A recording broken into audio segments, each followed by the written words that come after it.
right now. Pittsburgh's best sports show is about to begin.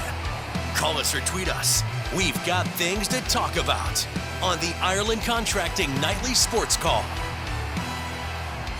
All right, thanks a lot for sticking around for the Ireland Contracting Nightly Sports Call. Rich Walsh. I'll be joined by Andrew Fillipponi in a matter of moments at the 93.7 The Fan Cam, and there he is, 412-575-2600 is the number. We have a lot to talk about here tonight, Pony, and maybe we'll start with the bet. I know everyone wants to hear about it. I heard about it the last few times driving into work. I'm excited for the 29th. I'm going to try to be there. That's a Wednesday, right? And all, you know, the best thing about this, all the money is going to breast cancer, right? Well, yeah, the fight against breast cancer, we're still working out exactly which charity is going to receive the money. That's kind of more on our sales team and promotions team. They're working with people on that to make that decision. But yeah, I'm just happy that the rock bottom moment of my career is somehow going to benefit people who need it. And yeah, that there'll be something good, I guess, that comes out of a night of sheer torture and agony for me. I am curious to see how many people actually want to watch me go through that in person. I've heard mixed reviews. Other people say it's not that bad. I've heard from others who've said it's worse than childbirth. So I guess the worst part about all that is, Richie, is I'll be able to give a definitive answer on just how painful it is 9 days from now. My question is, do they use a type of gun or do they use a needle? Because I took my daughters to get their ears pierced, and it's just like they shoot it, it's done, no pain. You don't even cry. You don't even feel it. Yeah. But I don't know how they can do that. If it's a needle, I would imagine it's going to be a little more traumatic experience. Well, there's no numbing agent, and I've heard mixed, again, I'm getting more feedback than I thought I would ever get on this. More people have wanted to talk to me about, you know, the machinations of this than exactly what happened in the game Thursday night. But some people have told me that the needle is worse. Other people have told me the gun is worse. And the other thing is, I don't know who to trust on this, because I think some people want me to take the more painful option, and they're just tricking me into thinking something is going to be easier when it's really not. So, yep, that's where I'm at. I'm going to go through with it. I'm not buying my way out of it. I'm not weaseling out of it. The people that show up to this event are actually going to watch it happen.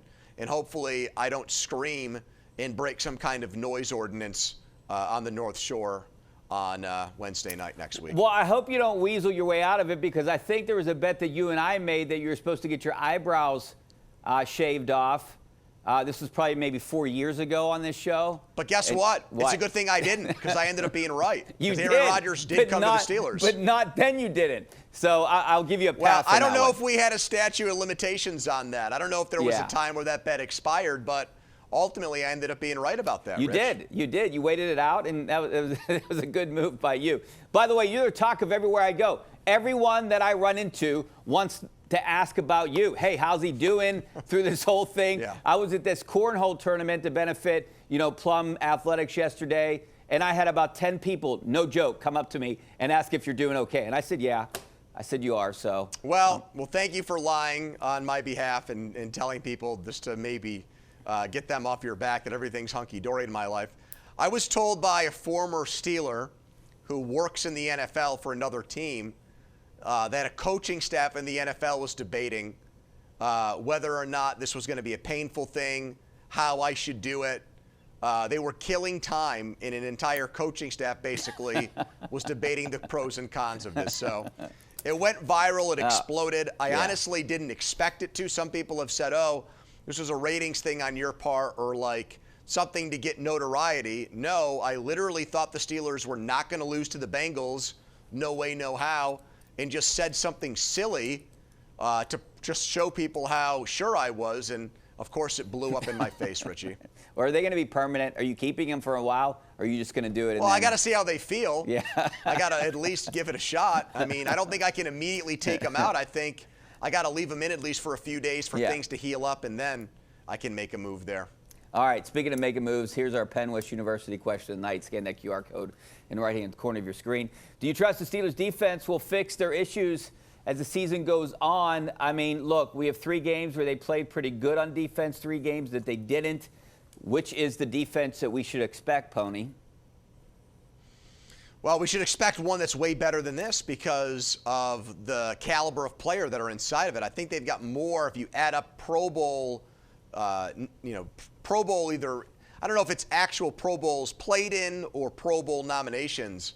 They've got more than any defense in the NFL. So that goes to show you that they've got guys with really good resumes who make up this defense. To be where they're ranked in so many key categories, 18th in points allowed, 28th in yards allowed, 31st in passing yards allowed. This was not how it was supposed to go. I mean, every year, Richie, we have this conversation about the Steelers' defense because of the money they're spending on it, and we ask, is this the year they're going to be elite? Is this the year they're going to be a top 5 defense? Is this the year they're going to be one of the best defenses in the NFL?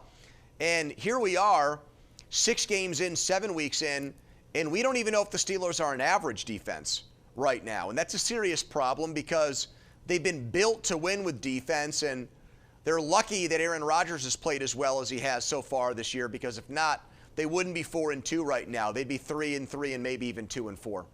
Yeah, one of the worst yards per game. So they got to get that fixed. There's no question about it. 412-575-2600 is the number. Back in a couple minutes with your phone calls.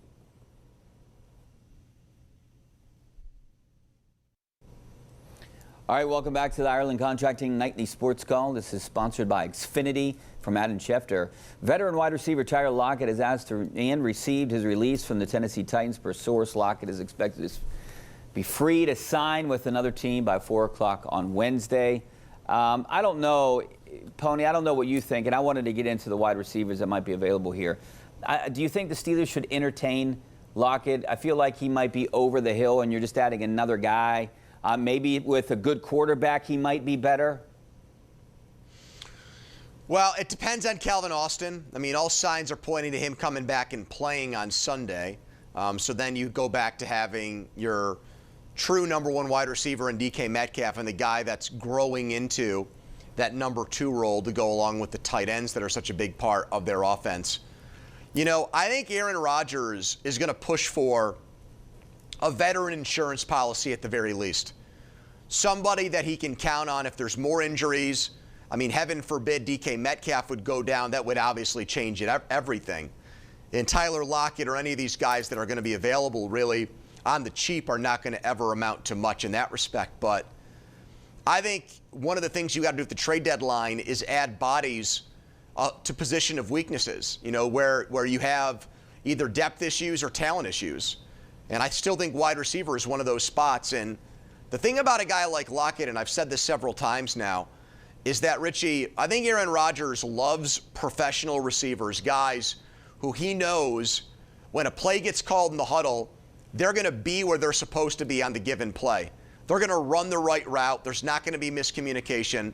He's not going to be on the wrong page with the guy. And provided Lockett could pick up the Steelers' offense, I think he could do that for them. And I wouldn't be surprised if Rodgers at some point goes to them and says, let's go find another dependable wide receiver who I can trust in some of those tough moments. So some of these guys that could be available, we've seen Chris Olave's name, Rashid Shaheed, Jacoby Myers, Alan Lazard, Brandon Cooks, just keep naming a few. There's only a couple that I'd get kind of excited about, maybe Jacoby Myers, Rashid Shaheed potentially. He's an unrestricted free agent after this year. I'd love to see Chris Olave here, but I don't know why the Saints would trade him. Maybe because of injuries? No, I don't think they will either. I think that's a good point by you. He had 2 touchdown catches on Sunday. You know, maybe it gets to a point where they get such a good offer they can't say no to it. But I think they want him there, and he might even get an extension there. He's under contract for next season. I don't think the head coach there, Kellen Moore, is going to want that to happen. Now, maybe the GM ultimately makes the call, but if they're working in harmony, unless they get blown away by an offer, I think he sticks it out there. The interesting guy to me is going to be Jalen Waddle, because we see what's going on with Miami. We see the unrest there. We see an organization that really looks like it is in peril and on life support. We've already seen them make the one bad trade with the Steelers.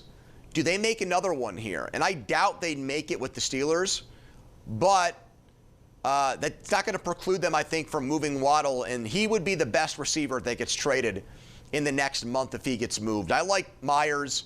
I like Shaheed. But Waddle is a legitimate, like, star number 2 wide receiver. Yeah. He's getting paid like it, too, which obviously would be difficult. Well, the Steelers aren't paying a quarterback, Richie. Yeah. So that would make things easier on them if they wanted to really go crazy and bold here and do something to really put him over the top in the next couple of weeks. Maybe Miami would entertain negotiations with the Steelers because they got fleeced. What would you think it would take to get a Waddle? I mean, would a third do it? I don't think so. I think it'd be a second and maybe a player. Okay. I think would probably have to be the way to get him. I think the player would have to be a good guy too. I don't think it would just be a throw-in. Yeah. I think it would have to be someone that they thought could be a starter for them for a long period of time.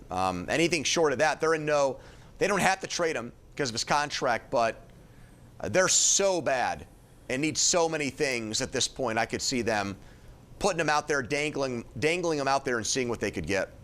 Yeah, I think they need to get someone. I think they will, and I think it's because there might be some pressure from Aaron Rodgers, but the offense looked pretty good right now. Has looked good.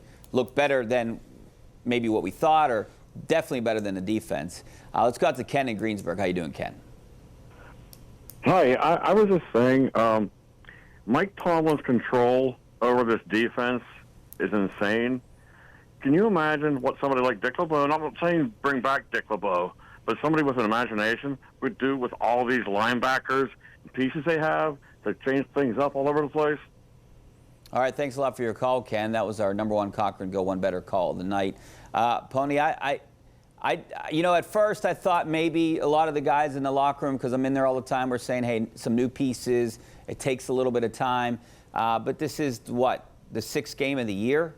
I think they should have had things figured out. And it was the Bengals, and it was Joe Flacco. I think what really threw them off was Joe Flacco getting rid of the ball so soon. I think it was, 2 seconds. They couldn't even get any pressure on him. So they got to figure that out because other teams are going to be noticing that. Yeah, but there wasn't even really the threat of pressure in the game. Sometimes you get rid of the ball fast, and you have to do it because the pass rush is starting to close in. And I didn't even really think they got it going there. I thought if Flacco got rid of the ball fast, for 2 seconds, he was not under duress. He was not. It was not speeding up on him because he was nervous if he didn't get rid of the ball, he was going to get sacked. Their offensive line did a really good job of holding up against the Steelers' pressure. I think the Bengals' running success changed the whole game in the second quarter, and I think it scared Mike Tomlin. I think it scared Mike Tomlin out of playing Nick Herbig more.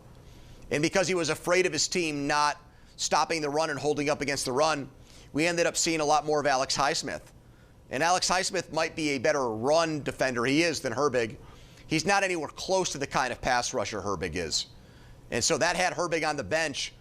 I'd have to go back and watch the last few plays, but if Herbig wasn't out there for the last series, then that was a disaster decision by the Steelers to not include him to try to get some pressure on Tomlin. And it's also, Richie, insane to me that on that last drive, Jamar Chase got as open as he did, as often as he did. That was crazy. Yeah, I was saying that during the game. I was standing on the field, and I said, how is he not covered? The best player in the field. I didn't understand that one at all. All right, let's go out to, we have a tweet here from Ryan. He said, remember how fans this summer wanted to go with Justin Fields instead of Aaron Rodgers? Fields is going to get benched now. It sounds like it. Well, yeah, and look, I want to say, I'm going to start by saying something nice about the Steelers. They made the right call not giving Justin Fields that $30 million guaranteed. And a lot of fans, to Ryan's point, did want to see them do it. I, for the record, did not. But I also wasn't a fan of the Aaron Rodgers signing, so it's not like I was batting 1,000 in this quarterback. I wanted Daniel Jones. That maybe would have worked out, although I have questions about whether he would be so good in this Steelers offense. Richie, the Steelers thought Justin Fields and Kenny Pickett had a chance to be their franchise quarterback. That's scary. That they evaluated young players, and they drafted Kenny in the first round, and they brought Fields in here thinking he might be the answer. Okay, that's what makes me really concerned about this next young quarterback that they draft, because their process was so off on both of those guys. Mike benched Fields after 6 games, probably the right call, even though Russell Wilson didn't do much better in the end. And Kenny they got rid of after 2 years. So they're going to go into this quarterback derby in next year's draft, and there's going to be a lot of guys to choose from. And I'm just worried whether or not they're going to be able to find the right guy and then put that guy in a position to succeed. Well, it's hard to find the right guy late in the draft. Let's go out to Jack in Delmont. How you doing, Jack? Hey, thanks for taking my call, guys. I Thanks for just calling. have one thing to say. The defense is good for the Steelers. It's the secondary that makes them look bad. They're horrible. They just don't play well back there. That's all I have to say. All right, thanks a lot, Jack. I thought Jalen Ramsey would be a great addition, and maybe he's playing kind of out of position now. I liked the way he played in that first game and maybe the first couple games. Last game, I mean, you're going up against one of the best receivers or best receivers, and they can expose you at times. I know Mike DeCourcy said on the #1 Cochran's Sports Showdown that he thinks the biggest need for the Steelers is free safety. One of the needs, I still think it's wide receiver, though. Well, by that logic, maybe they should have kept Minka because he was a free safety that played about 30 I'd still rather had yards Jalen off the line. So would I. And Yeah. you got Jonnu Smith, too, even though Jonnu Smith has not blown me away. He did catch a touchdown pass from Rodgers on Sunday. I thought he would be better. I disagree with the caller respectfully, and this is why. They've played 6 games. In 3 of those games, Breece Hall, Kenneth Walker, and Chase Brown, of all people, had huge rushing games against them. That's half of their games they haven't been able to stop the run. Okay, and that was against one offense that couldn't do it all year in Cincinnati, and against the Jets team where really all you should have to do is load up to stop the run because their quarterback can't throw the ball. And in both games, they got run on like crazy. That's not a secondary problem. Yeah. That's what is your front line of your defense in the trenches doing? And I thought Derek Harmon was coming on. I thought Keanu Benton was better. I thought both guys took a step backwards against the Bengals Thursday night. All right, we're going to take a break. Back in a couple minutes.